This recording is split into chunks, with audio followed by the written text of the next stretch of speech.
Di video kali ini gue akan jelasin kenapa menurut gue kelas menengah akan hilang. Kita hidup di mana di dunia percepatan teknologi itu sangat amat cepat, di mana orang yang tidak dapat beradaptasi itu pasti akan ditinggal. Di sini gue pengen jelasin paling sederhana itu adalah polarisasi ekonomi yang akan terjadi. Di mana pekerjaan-pekerjaan yang kalian lihat sekarang ada, ya, contohnya pekerjaan seperti manufaktur itu akan cepat sekali hilang. Dan di sini ya, pekerjaan-pekerjaan tradisional yang banyak dilakukan oleh para kelas menengah dan banyak UMKM ini akan banyak yang hilang.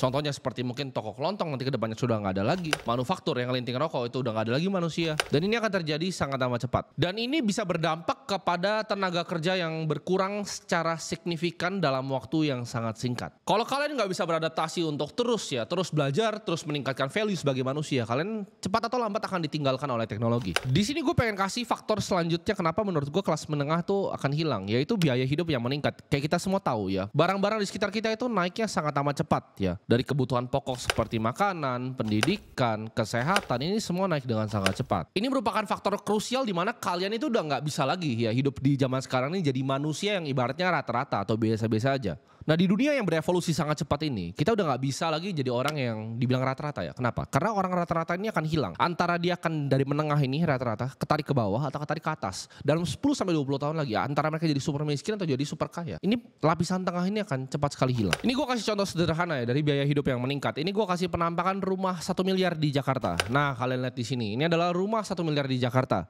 Ya, bukan yang kalian bayangin kayak di sinetron itu ada pilar-pilarnya, modern klasik begitu. Enggak ada ya. Ini adalah kenyataan dan fakta rumah 1 miliar di Jakarta. Ada yang bilang, itu bukan bangunan tapi tanah, tetap aja ini rumah 1 miliar di Jakarta. Nah lalu dampaknya apa sebenarnya? Kalau misalnya itu adalah rumah 1 miliar, apa hubungannya dengan ini semua? Tentu ada kaitan dan ada hubungannya ya. Jadi ini adalah trik sulap yang dimainkan sama mereka. Ini gue kasih kalian contoh yang lebih gampang untuk kalian pahami. Misalnya zaman dulu ya, apartemen 500 juta itu dapat misalnya 2 kamar ya. Ada 1 kamar master, 1 kamar untuk anak tidur. Itu 500 juta apartemen. Sekarang kalian cari apartemen 500 juta. Kalian akan dapat apa? Studio ya. Mungkin size-nya itu cuma 25 meter persegi atau 30 meter persegi. Itu kalian tidur nih di ranjang, di depan itu udah ada wastafel. Jadi itu yang mereka lakukan. Kesannya 500 juta tetap bisa beli apartemen. Tapi kalian diturunin ya standar hidupnya. Paham nggak? Harganya mungkin bisa sama. Tapi standar hidupnya diturunkan. Dan ini akan turun terus. Mungkin kalau sekarang 30 meter persegi, 500 juta mungkin 5 tahun lagi atau 10 tahun lagi itu cuma 20 meter persegi. Dia mengecil terus ya. Jadi standard of living kita sebagai manusia itu diturunkan terus menerus dengan adanya kenaikan dari biaya hidup ini. Contoh lagi ya, kita pakai contoh bukan cuma properti tapi kendaraan. Zaman dulu 100 juta kalian bisa dapat Avanza baru, nyaman untuk keluarga ya, bisa berlima, bisa berenam, bisa bawa orang tua, bisa bawa anak-anak, nyaman di Avanza. Sekarang ketika kalian hanya punya uang 100 juta yang kalian bisa lakukan adalah apa? Apakah kalian bisa beli Avanza yang baru? Tidak. Uangnya sama nih 100 juta tapi kalian bisanya beli Brio bekas. Nah itu adalah penurunan standar hidup. Yang tadi nyaman pakai Avanza sekarang harus belinya Brio bekas. Yang tadinya 500 juta bisa dapat 2 bedroom, sekarang dapatnya apartemen kecil. Nah ini adalah fakta yang terjadi di lapangan. Kenapa gue bilangnya kelas menengah? Apakah ini hanya berdampak ke orang yang beli apartemen 500 juta? Tentu tidak. Kalian misalnya beli rumah ya 1 miliar tadi, anggaplah nilainya apresiasi nanti jadi 2 miliar ya. Di otak kalian untung 1 miliar, betul? Tapi di saat rumah kalian dari 1 miliar nyampe ke 2 miliar, kalian jual nih misalnya rumahnya 2 miliar, dapat cash nih 2 miliar rupiah, semua yang kalian belanjain di sekitar naiknya 2 kali lipat. Jadi kalian dapat apa sebenarnya? Coba gue tanya ke kalian. Rumah 1 miliar jadi 2 miliar, dijual dapat 2 miliar cash. Lalu semua barang-barang sekitar kalian, pendidikan naiknya udah 3 kali lipat, mobil naiknya udah 3 kali lipat, semuanya udah naik, consumer goods sudah naik 3 kali lipat. Jadi bahkan pemilik aset pun, pemilik rumah pun itu nggak mendapat keuntungan yang signifikan. Kenapa? Karena semua barang di sekitarnya itu naik. Itu yang gue bilang bahaya sekali ya. Antara kelas menengah ini jadi paling miskin atau jadi paling kaya. Sekarang aja udah terpolarisasi kan. Ada yang si super kaya dan si super miskin. Itu akan lagi super kaya dan super miskin. Dan ini adalah faktor menarik juga. Ketika harga dari sewa dan juga harga pembelian rumah itu naik terus menerus dan pendapatan para kelas menengah ini nggak kunjung naik, akhirnya mereka nggak bisa punya hunian. Mereka nggak akan pernah bisa punya hunian. Dan akibatnya apa? Para kelas menengah ini nggak akan pernah bisa punya hunian yang dekat dengan kota. Mereka akan pilih misalnya kerjanya di Jakarta, mereka akan pilih hunian yang jauh sekali di Bogor misalnya. Untuk bisa dapetin rumah 250 sampai 300 juta. Mereka akan pilih commute ya selama 3 jam. Jadi berangkat itu 3 jam, pulang itu bisa 2,5 jam. Mereka akan pilih begitu setiap hari untuk mendapatkan hunian yang murah dengan hutang pula yang dicicil dengan KPR. Nah, ini jadi lingkaran setan. Kenapa? Karena secara well-being manusia ya, kita manusia itu ada risetnya. Kita manusia itu nggak bisa ya commute terus setiap hari selama itu. Produktivitas kita menurun, otomatis value kita yang kita bisa tingkatkan menurun. Waktu kita untuk belajar pun hal baru juga menurun karena habis di commute. Jadi ini adalah degradasi kecil yang dilakukan kepada kita. Zaman dulu orang tua bisa koar-koar. Oh, gue 300 juta bisa beli rumah, tinggal nabung deposito semuanya aman. Zaman sekarang nggak bisa seperti itu. 300 juta dapat rumah di Bogor, di pinggir di Bogor. Dan itu sulit sekali komitmen seperti itu. Orang tua bisa dapat di kota zaman dulu. Kita nggak bisa. Dan memang hidup zaman sekarang lebih susah dibanding zaman orang tua kita. Jauh lebih susah. Karena semua biaya hidupnya naik secara signifikan dan degradasi hidup itu dilakukan oleh para elit di atas. Kita di sini nggak cuma ngomong biaya tentang hunian atau mobil, pendidikan juga sama ya. Jadi untuk akses ya ke para kelas menengah yang pengen upgrade hidupnya, biaya pendidikan itu naik terus dari SD, SMP, SMA sampai kuliah itu naiknya secara signifikan. Nah makanya di sini gue nggak cuma pengen bacot doang gitu. Kan banyak orang cuma jadi komentator cuma bisanya bacot, tapi ini adalah hal real yang gue pengen lakukan, yaitu gue pengen bangun sekolah yang gratis, nggak usah bayar, tinggal datang aja di daerah-daerah yang memang membutuhkan sekolah. Karena gue lihat ini adalah masalah krusial. Pendidikan ini adalah masalah krusial di Indonesia, di mana harganya naiknya secara signifikan, tapi daya belinya masyarakat itu nggak kunjung membaik. Jadi ini adalah salah satu misi di hidup gue ya dari Roland Foundation untuk bangun 100 sekolah ya nantinya. Sampai gue akhirnya mati, gue akan bangun 100 sekolah yang bisa diakses oleh teman-teman ya. Jadi sekolah pertama akan dibangun di NTT, di Sumba. Jadi untuk teman-teman di sana, kita harap itu bisa jadi manfaat ya untuk kalian semua. Kita ngomong dari segi kesehatan ya. Dari kesehatan pun nggak ada yang tambah murah, baik biaya langsung maupun biaya tidak langsung. Contohnya seperti bahan asuransi, itu naik terus dan menerus preminya. Nah sekarang mungkin kalian banyak yang bertanya, kenapa channel seperti gue ini akhirnya banyak yang nonton ya. Jumlah viewernya itu ratusan ribu. Bahkan artis-artis pun ada yang kalah sama channel seperti ini. Karena di era kali ini dunia itu udah nggak gampang ya, dunia udah susah. Jadi manusia itu udah nggak sekedar bisa hanya di entertain aja. Jadi kalian mulai terbuka pikirannya. Nggak cuman bisa kalian ngelucu-ngelucu jadi artis begitu, entertain orang lalu ditonton. Sekarang ini udah zamannya orang itu melek akan edukasi. Kenapa? Karena dunianya udah jadi sulit ya. Welcome to the hard mode. Ini udah susah. Zaman orang tua kita itu easy mode, itu tinggal tabung deposito, oke semuanya aman,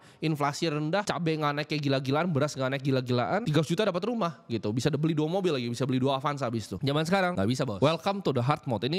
Ini mode yang sulit gitu. Jadi kalian ini udah banyak yang melek akan edukasi seperti ini. Karena kalian itu pasti cari jawaban dari masalah yang gue jabarkan tadi. Lalu apa solusinya? Makanya kalian cari video-video edukasi seperti ini. Dan kalau kita ngomong secara holistik dari semua, cara bisnis bekerja pun sangat berbeda dibanding zaman dulu. Zaman dulu gampang banget kalau mau ngiklan tinggal pasang billboard aja, orang lihat oh billboard terus mereka kira itu bagus. Zaman sekarang bahkan kalian taruh ads di YouTube, taruh ads di Facebook, itu nggak seefektif zaman dulu. Sangat tidak efektif kalau kalian nge-ads sekarang. Orang sekarang jauh lebih skeptis. Ah ini iklan lah, nggak mau. Ini iklan nggak mau. Billboard boro-boro dilihat zaman sekarang. Zaman dulu kalian billboard ya pakai artis, taruh TVC, iklan laku. Makanya jadi secara bisnis pun sekarang itu lebih kompetitif dan lebih sulit karena konsumennya tuh lebih pintar dan lebih memilih. Karena uangnya mereka punya lebih sedikit, mereka pikir belanjanya kemana. Nggak bisa main ditembak pakai iklan gitu, mereka sodorin uangnya, nggak bisa. Gua akan kasih gambaran sedikit lagi ya. Kalau misalnya perbudakan tuh real dan masih nyata adanya. Karena adanya inflasi ini, yang terdampak pertama tuh adalah apa? Gue selalu bilang adalah tenaga kerja. Karena di bisnis industrial yang marginnya tipis-tipis, cost paling besar itu biasanya human ya, manusia, human capital. Jadi yang dilakukan adalah apa? Mereka kan efisiensi. Nah ini yang terjadi, kan gue selalu ngomong UMR nggak naik-naik ya, tapi semua barang naik. Tapi yang terjadi di lapangan, mungkin kalian bisa cross check ya ke teman-teman kalian yang mungkin kerja sebagai waiter di restoran atau mungkin buruh pabrik, itu banyak sekali yang tidak digaji dengan UMR ya. Misalnya UMR di daerah, ada daerah yang 3,5 juta, dia jadi waiter lalu cuma digaji 2,5 juta begitu. Itu jadi praktik seperti itu ya, karena bisnis-bisnis yang mempunyai margin yang tipis. Dan ini akan terus makin parah. Ini kombinasi yang bisa bikin orang jatuh ke jurang kemiskinan ya. Nanti gua akan tambahin lagi bumbunya di belakang. Ini kombinasi yang kita udah pelajari selama ini. 1, UMR. Bahkan digaji di bawah UMR dan gak pernah naik. 2, biaya hidup itu naik. Dan yang ketiga nih gue akan bahas nanti lingkaran setan yang namanya utang. Ini yang gue pengen bahas dan menurut gue ini paling menyiksa ya, yaitu lingkaran setan riba. Ketergantungan manusia akan kredit, dan ini dinormalisasikan, diwajarkan, dan bahkan disosialisasikan. Ini yang gue sebut dengan perbudakan mental, bukan fisik. Kalau tadi kerja di bawah gaji UMR itu perbudakan fisik. Kita nggak cuma diperbudak secara fisik. Kalau zaman dulu dicambuk, kita diperbudak secara mental dengan sistem financial yang ada zaman sekarang. And why are they broke? It isn't an act of God. It isn't some sort of tsunami. They're broke because we have a system called fractional reserve banking, which means that banks can lend money that they don't actually have. It's a criminal scandal and it's been going on for too long. To add to that problem, you have moral hazard, a very significant moral hazard from the political sphere. Kelas menengah itu diperbudak dengan hutang dan juga kredit. Untuk kalian bisa sekedar hidup ya, maintain kehidupan kalian aja ya. Bayar anak sekolah kalian nggak telat ya, sekolahnya SPP sekolahnya. Kalian bisa hidup dengan layak. Itu kalian bergantung sekali dengan namanya sistem kredit. Gue tahu detail karena gue punya banyak teman ya di bagian microfinancing, gue punya banyak teman juga di bagian pegadaian. Jadi ini adalah hal yang terjadi di dunia nyata. Bahkan contohnya ya, orang kan banyak yang misalnya gadai mereka punya handphone untuk mendapatkan uang. Di lebaran ini unik ya, mereka itu ambil lagi handphonenya cuman buat pamer di kampung, lalu mereka balik ke kota mereka gadain lagi. Kalian bayangin, itu behaviornya orang. Dan ini sistem yang sangat menjebak kalian semua. Hidup harian, kebutuhan harian, mau makan di restoran, semuanya pakai kartu kredit. Dan ntar bunganya bayarnya nanti. Bayar bunganya aja, yang penting bayar bunganya aja. Minimal bayar bunganya numpuk compounding terus. Di rate persenan yang bahkan kalian gak ngerti cara hitungnya. Kalian bayangin, bayar kuliah pun, ya pendidikan kuliah pun sekarang ada disarankan pakai pinjol. Gue gak mau sebut kampus siapa, kalian cari sendiri di Google ada. Kampus yang suruh mahasiswanya bayar UKT, nyicil pakai pinjol. Lebih tepatnya pakai lembaga kredit non-bank. Kalian bayangin ada kampus yang seperti itu. Jadi apakah kampus itu benar-benar memberikan kalian sebuah informasi ya pengen kalian jadi pinter, atau justru mau penjarain kalian di sistem ini? Lulus belum tentu dapat kerjaan, bayarnya pakai pinjol. Kalian pahami dulu di otak kalian. Lulus belum tentu dapat kerjaan, gak dijamin dengan gelar sarjana kalian dapat kerjaan, lalu kalian disuruh bayar dengan pinjol. Makin tinggi ya hutangnya seseorang, maka pendapatannya setiap bulan itu harus tergerus untuk bayar hutang-hutang ini. Dia gak bisa punya savings, dia gak bisa punya investasi, dia gak bisa keluar dari perbudakan ini karena hutangnya numpuk terus, kartu kreditnya numpuk, kuliah aja pakai pinjol. Pendapatannya yang didapat yang sedikit ini ditaruh ke sini semua, habis pendapatannya. Ini yang bikin gue sedih kan, banyak yang bilang oh Indonesia itu pinjolnya parah, oh Indonesia itu judi online-nya parah. Tapi akhirnya gue punya empati akan orang-orang ini. Kenapa? Karena kalian bayangin kalian di lingkaran setan ini. Mungkin itu pikiran mereka karena mereka nggak tahu caranya gimana cara keluarnya. Jadi oke lah, gue akan gamble my way out of this gitu loh. Gue akan berjudi aja, gue akan pinjol itu tutup lubang gali lubang sampai akhirnya orang-orangnya bunuh diri. Apa itu bukan perbudakan? Mereka itu bukan hanya karena kurang edukasi, mereka karena desperate. Mereka butuh uang. Siapa sih yang mau gadain handphonenya kalau nggak benar-benar butuh? Itu kan ada data-data penting di dalam sana. Nggak ada yang mau, ya nggak ada yang mau pakai pinjol kalau nggak harus. Akhirnya mereka udah dapat satu pinjol, kejebak ya. Mereka pinjol pakai pinjol yang lain lagi buat tutupin lubangnya sebelah. Terus mereka begitu-begitu terus akhirnya ngegulung bunuh diri. Nah itu kenyataan fakta yang terjadi di masyarakat zaman sekarang. Apalagi untuk orang-orang yang gak memiliki tabungan ya, hidupnya hari ke hari. Begitu ada situasi mendesak ya, keluarga sakit atau apa, harus memanfaatkan sistem riba ini lagi. Jadi ini perbudakan, semuanya perbudakan ini. Ini permainan para elit untuk perbudak kalian. Kalau zaman dulu tuh bisa dicambuk, kalian tuh perbudak pakai mental, pakai hutang, dihutangin semua kalian. Dan mereka cetak hutangnya dari mana? Tinggal ketik. Nah, mereka tinggal ketik nyetak hutangnya. Gue mungkin satu-satunya orang di Indonesia yang ngomong finansial, yang ngomongnya anti riba. Hampir semuanya itu ngajarin, oh ini cara ini KPR ini. Gua nggak pernah saranin kalian untuk beli rumah pakai KPR. Kalau belum mampu beli pakai cash, sewa. Belum mampu beli pakai cash, sewa. Ingat ya. Gua nggak pernah saranin kalian untuk beli rumah nyicil pakai KPR. Tapi kan ini jadi punyaku sendiri. Kalau sewa bukan punyaku. Kata siapa rumah itu adalah punya kamu? Dari mana kamu tahu kalau rumah itu punya kamu? Kamu punya rumah, kamu punya tanah nih. Pemerintah mau bangun proyek strategis di situ, kamu digeser, kasih uang. Kalau kamu nggak mau kasih uang ke dia, kamu harus tuntut balik di pengadilan. Semua sistem ini tuh jadi ini kita naik level sedikit. Nanti kalau kalian nyampe akan di level tertentu, kalian akan paham. Nggak ada yang kalian benar-benar punyai di dunia ini, ya. Rumah itu bukan punya kalian, tapi kan sertifikatnya punya aku. Bukan, ya. Lu coba aja bikin masalah sedikit sama pemerintah, ya. Lu bisa diserang pakai macam-macam. Lu melakukan ilegal di rumahnya, lu disita rumahnya. Banyak banget caranya ya. Bahkan misalnya, ini rumah bapak lu sendiri gitu. Rumah bapak lu misalnya harga 5 miliar gitu. Ini lu tinggal di situ sama dia dari kecil sampai gede. Anak-anak lu juga tinggal dari kecil sampai gede di rumah bapak lu ini 5 miliar. Ketika diwariskan ke lu harus bayar terus tuh pajaknya. Dan suatu saat lu gak mampu bayar pajak, kayak yang terjadi, rumahnya diambil. Jadi dunia ini cara kerjanya gak ada yang adil. Dan kalian harus paham cara kerja dunia ini. Jadi kalau kalian belum benar-benar mampu untuk beli rumah, jangan KPR, jangan dipaksa ya. Sewa aja, gak ada salahnya. Kalian punya mobilitas juga, jadi kalian gak harus tancepin kalian punya tiang di satu tempat. Jangan kalian pikir, oh gue mau karena rumah, gue mau jauh dari kota, gue mau di Bogor, tau-taunya kominnya 3 jam dan gak nyaman. Mendingan lu cari kosan di kota ya. Jangan kebanyakan gaya cuma buat pamer ke tetangga kalau lu punya rumah. Gak ada penting, gak ada yang peduli sama lu. Hanya lu sendiri yang peduli sama diri lu sendiri ya. Ini gue akan kasih step sederhana untuk kalian bisa keluar dari hal-hal ini. Kalau kalian punya jerat hutang dalam format apapun, selesaikan itu pertama ya. Jangan pikir investasi, jangan pikir nabung, jangan ikutin ajaran-ajaran financial advisor ya. Mereka bilang, oh nanti hutang segini buat tabung, enggak. Habisin dulu, ribanya habisin. Satu, habisin riba. Dua, itu besarin income lo. Tingkatin value lo. Nanti gue akan kasih tahu ya, harus tingkatin value di mana aja. Karena ini video nggak cuma ngomongin problem, gue mau kasih kalian solusinya. Orang kebanyakan cuma koar-koar problem, tapi nggak pernah ada solusinya. Gue kasih clear solusinya ya. Nanti gue akan kasih tahu kalian tingkatin value di mana. Dan yang ketiga, investasi di aset yang keras. Aset keras yang tidak tergerus sama inflasi. Ya, rumah itu bisa jadi sebenarnya salah satu contohnya. Tapi jangan dibeli pakai hutang. Di saat kalian tuh berhenti jadi manusia yang sok pintar ya, ibarat kalian turunin ego kalian, arogansi kalian nggak tinggi, dan kalian pahami apa yang sebenarnya gue pengen sampaikan di sini, gue yakin hidup kalian akan jadi lebih baik. Karena penyakitnya orang tuh kadang bukan cuma bodoh, tapi mereka arogan. Mereka pikir mereka lebih tahu dibandingin jauh lebih kaya dari mereka. Enggak, lu nggak lebih tahu dibandingin jauh lebih kaya dari lu. Itu adalah delusi orang miskin. Mereka pikir mereka pintar. Dan itu yang ditanamin. Itu psyop yang dilakuin. Biar kalian mikir, oh ya gue miskin, gue jadi filsuf aja begitu. Itu yang ditanamin. Itu yang mereka mau kalian pikir, kalian miskin dan kalian pintar. Nah, itu kombinasi paling berbahaya. Karena kalian gak akan ngapa-ngapain. Kalian akan jadi sampah masyarakat yang gak pernah ngapa-ngapain. Dunia ini, gue akan gambarin ke depannya itu akan sangat distopia. Gue bilang tadi, cara mereka mainin psyopnya, ya mereka pengen kalian, itu kalian pahami ini. Mereka pengen kalian turunin terus, degradasi terus standar of living kalian. Jadi awal tadi 5 juta tuh dapat apartemen yang 2 bedroom, sekarang dapatnya studio. Nextnya kalian dapat 3x3 kayak kamar kos. Ada kecoa di dalamnya, kalian disuruh makan kecoa. Ya dengan VR headset kalian nanti begini. Ini lu lihat video ini ya. Video ini dibuat tahun 2024. Lu nonton nanti. Tahun 2034 lu nonton video ini ya. Itu orang-orang kan tinggal di kamar kos yang sangat kecil udah kayak penjara, terus pakai VR kalian berharap kalian di Swiss sambil makan kecoa. Dunia ini akan ke sana. Ya, dunia ini akan sangat distopia untuk orang-orang yang kelas menengah ini. Standar hidup kalian akan didegradasi sangat rendah. Kenapa gue bisa tahu seperti ini? Karena ini bukti distopia real. Ya, gue kemarin ngelihat, gue lagi jalan ke satu tempat di daerah Bitung. Lalu tuh ada billboard di sana, ya. Ada billboard tulisannya seperti ini. Ini promosi, gue lupa ini provider apa, dia bilang seperti ini. Ini ada paket khusus, ya. Ini promosi billboardnya paket khusus 2.000 rupiah untuk 3 jam scrolling TikTok. Lu bisa bayangin gak? Lu membayar sesuatu untuk buang 3 jam waktu hidup lu scrolling hal gak berguna.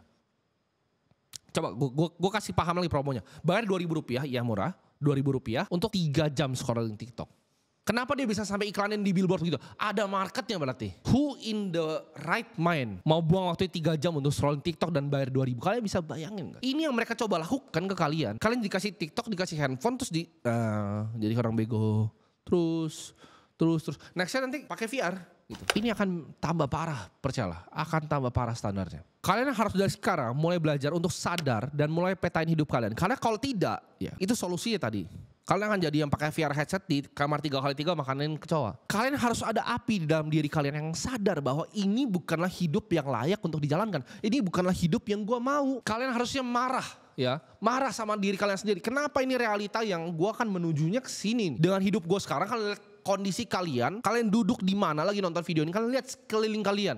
Apakah hidup ini adalah yang gue mau? Kalian harusnya marah sama diri kalian sendiri. Kalian harusnya kecewa sama diri kalian sendiri. Masa kalian mau seumur hidup jadi manusia gagal yang gak ada gunanya untuk masyarakat lain? Kalian bahkan dalam jalan untuk menuju makan kecoa dan kalian gak peduli. Gue gak bilang kalian semua di sini tuh pecundang untuk menghina kalian, tapi gue peduli sama kalian karena gue yakin 99% dari kalian yang nonton video ini, 99% angkanya akan digantikan oleh robot dan AI. Dengar omongan gue, 99% dari kalian akan digantikan dengan robot dan AI. Gue selalu ngomong gini, pertama kali gue ketemu Sora, ya itu OpenAI yang bikin video. Gue langsung bilang itu ke orang-orang kamera di belakang, ini kalian udah gak ada kerja lagi bentar lagi. Ya, mereka udah mulai pitching ke Hollywood, Sora itu. Jadi percayalah, teknologi akan datang sangat cepat. Banyak miskonsepsi tentang AI yang gue lihat, oh tapi kan graphic designer kata lu bisa gantiin AI, tapi kan orang justru memanfaatkan itu. Goblok, ini AI itu masih zaman kayak IBM zaman dulu, ketika komputer itu segede kantor gue kali itu komputernya. Jadi komputer segede kantor gue. Ini GPT-4, ini masih versi IBM komputer segede gitu. Lu bisa bayangin versi MacBooknya apa? Ketika udah GPT-11, GPT-13, GPT-20, lu udah gak ada gunanya lagi gitu. Ini masih versi awal nih, kalau HP itu masih yang batokan begini loh, yang ada antenanya panjang. Belum iPhone yang bisa facial recognition. Ini masih versi sangat awal dari revolusi AI. Kalian kalau gak bisa jadi manusia yang punya skill set yang unik, yang gak bisa digantikan oleh AI, apa yang terjadi? Ketika buruh pabrik itu udah lagi gak dibutuhkan, ketika semuanya udah pakai robot, kalian cari aja Figure Robotics, kalian cari itu. Seberapa canggih itu sekarang. Mereka bisa otonomus tanpa diprogram, pakai AI ngangkat-ngangkat box sendiri. Itu akan diganti semua, yang linting rokok itu akan diganti semua. Yang manufaktur mobil akan diganti semua. Dari hulu ke hilir, manusia yang gak berguna ini akan di-cut semua. Dan menurut lo, apa yang akan para elit di atas lakukan ke kalian. Di saat semua ini bisa diganti dengan robot ya, dan lu tuh cuma ngabisin makanan dan bikin polusi dan cuma ngedemo minta UMR naik, sedangkan robot ini nggak pernah demo. Robot ini nggak pernah demo, kerja 24 jam, nggak pernah minta cuti, nggak pernah minta istirahat, nggak pernah minta tidur. Sedangkan lu mintanya THR, lu minta segala macam. Apa yang akan dilakukan? Lu akan disikat, lu akan disuruh makan kecoa di kamar 3x3. Ini akan terjadi. Semua permainan itu akan berubah ya, permainan energi itu akan berubah. Ini gue akan ngomong di sini pertama, Cina itu akan banjirin seluruh masyarakat dengan BYD-nya. Mau dari Indonesia, mau dari Vietnam, Thailand, Kamboja, semua akan dibanjirin nanti dengan BYD yang murahnya. Karena dia akan genjot terus nikel. Dia akan bangun smelter-smelternya untuk bangun nikel tipe 2 yang bisa bikin baterai. Karena untuk bikin baterai kalian perlu lithium ion dan perlu nikel juga. Jadi dia akan kuasai nih market nikel. Dan ini renewable energy juga marketnya akan berubah ke depannya. Kita harus paham akan ini. Dari ujung ke ujung, assembly line mobil itu akan berubah semua dengan robot. Jadi yang kerja tadi di manufaktur akan hilang semua pekerjaannya. Nah yang gue fokuskan dengan hal ini apa? Ini solusi untuk gue pribadi. Yang gue lakukan adalah gue cari ya solusi untuk renewable energy itu apa. Salah satunya paling efisien di Indonesia adalah PLTA. Jadi yang gue lakukan adalah gue cari ya sampai ke Bengkulu. Gue lihat topografinya mana, gue bisa bangun di mana bendungan untuk ciptakan listrik yang renewable. Jadi buat kalian yang berisi, oh ini dia begini-begini, enggak. Banyak yang gue kerjakan di belakang yang kalian nggak ngerti, kalian nggak paham dan kalian nggak ngerti. Dan dunia ini akan ke arah sana. Orang yang punya energi akan kuasain dunia ini. Kalian di sini masih ngapain? Masih nyeruput kopi sambil